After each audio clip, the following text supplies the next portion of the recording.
केरल की वायनाड सीट कांग्रेस के लिए कितनी महत्वपूर्ण है, इस बात का अंदाजा आप वहां हो रहे चुनाव प्रचार से लगा सकते हैं। यूं तो वायनाड सीट कांग्रेस की बड़ी सेफ सीट मानी जाती है। राहुल गांधी 2 बार वहां पर चुनाव लड़े और जीते भी हैं, लेकिन अब बड़े बड़े दिग्गजों को चुनाव प्रचार के लिए केरल पहुंचना पड़ रहा है।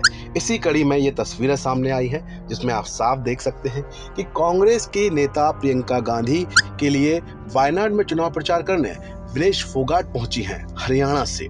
हरियाणा चुनाव प्रचार में विनेश ने एक बहुत बड़ी भूमिका अदा की थी। उन्होंने कांग्रेस को काफी हद तक एक बड़े टारगेट तक पहुंचने में मदद की थी, लेकिन ऐसा नहीं हो सका। अब कांग्रेस की बड़ी नेता, केंद्रीय नेता प्रियंका गांधी को चुनाव प्रचार मैदान में उतरना पड़ा है वायनाड में, क्योंकि उनके भाई राहुल गांधी रायबरेली से चुनाव जीतकर संसद पहुंच चुके हैं, जिसके बाद वायनाड की सीट खाली हुई थी और अब प्रियंका गांधी को वायनाड से चुनाव मैदान में उतारा गया है। कांग्रेस की तरफ से जो है वायनाड में प्रियंका गांधी कांग्रेस की प्रत्याशी हैं, जिनके चुनाव प्रचार के लिए विनेश फोगाट, दीपेंद्र सिंह हुड्डा और भी कई बड़े दिग्गज वायनाड के लिए पहुंचे हुए हैं, वहां रुक कर रहे हैं।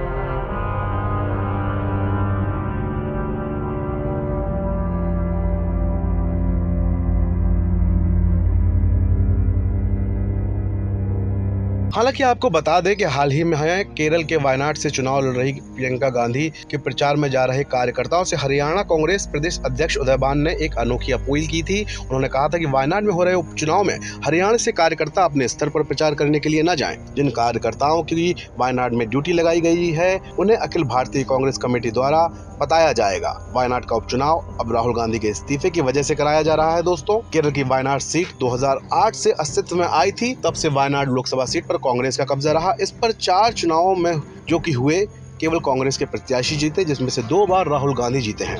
ये सीट केरल राज्य में है, जो वामपंथियों का गढ़ तो जरूर मानी जाती है, लेकिन इस सीट पर वो कभी जीत हासिल नहीं कर पाए और हमेशा नंबर 2 पर ही रहे। वायनाड में लोकसभा चुनाव 2024 में 7,31,212 पुरुष और 7,31,211 महिला मतदाता के साथ कुल 14,62,423 मतदाता थे। इनमें से मतदान में 10,84,653 लोग शामिल हुए थे। राहुल गांधी ने लोकसभा 2024 के चुनाव में 6,47,445 वोट पाकर बड़ी जीत हासिल की थी और इस बार राहुल गांधी रायबरेली से निर्वाचित होकर संसद पहुंचे हैं, जिसके बाद वायनाड में ये उपचुनाव कराए जा रहे हैं। 13 नवंबर को वोट डाले जाएंगे, जबकि 23 नवंबर को इसकी मतगणना होगी और पता चल जाएगा कि वायनाड सीट पर किसका कब्जा रहा है।